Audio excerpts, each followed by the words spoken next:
ධර්ම දානේ ලැබලා දෙන අය ඉක්මනින් නිවන් දකිනවා. එය ඇත්තන්ගේ මහවත සුඛාපටිපදා. අන්න අයට ධර්මයේ දෙන අය ඉක්මනින් නිවන් දකිනවා. ඔබ අහලා තියෙනවා සන්තති ඇමතියා විපස්සී බුදුරජාණන් වහන්සේගේ කාලේ බුදුගුණ කිය ගියා. ඒ බුදුගුණ කිය යනකොට බන්දුම රජතුමා ඔහුට කරත් අශ්වයෙක් දුන්නා. අශ්වයා උඩ බුදුගුණ කිය ගියා. කරත්තයක් දුන්නා. කරත්තේ උඩ බුදුගුණ කිය ගියා. ඇතෙක් දුන්නා. ඇතා උඩ බුදුගුණ කිය ගියා. ඒ බණ කියපු කෙනා අපේ බුද්ධ ශාසනයේ සන්තති ඇමති ඇතා උඩම රහත් වුණා. එක බණ පදේ. අර බණ කියන්න පහසු හදපු කෙනාට මොකද උනේ? විපස්සී බුදුරජාණන් වහන්සේ කාලේ බණ කියන්න අර වාහන දුන්න කෙනාට මොකද උනේ? එයා ඒ ජීවිතේම රහත් වුණා.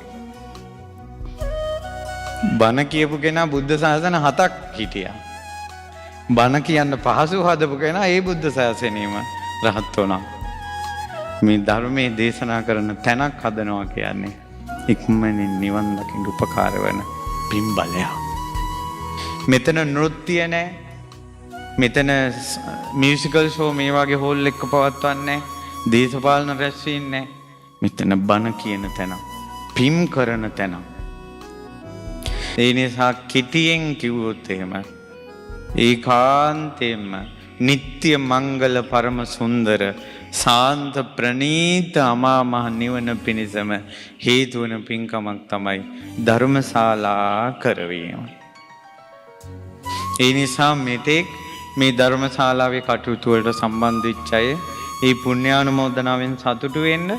ඒ නිසා පුළුවන් විදිහට ඔයාලා ඔක්කොම කොටස්කාරයන් බවට පත් වෙන්න.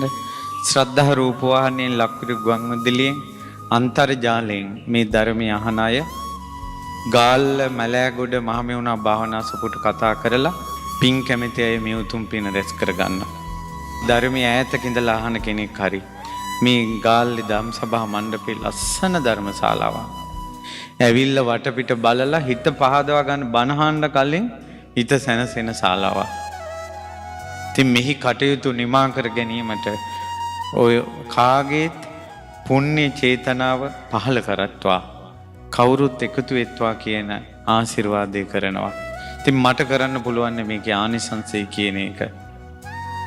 මට පුළුවන් දේ මං කළා. ඔයාලට පුළුවන් දේ ඔයාලා කරන්න.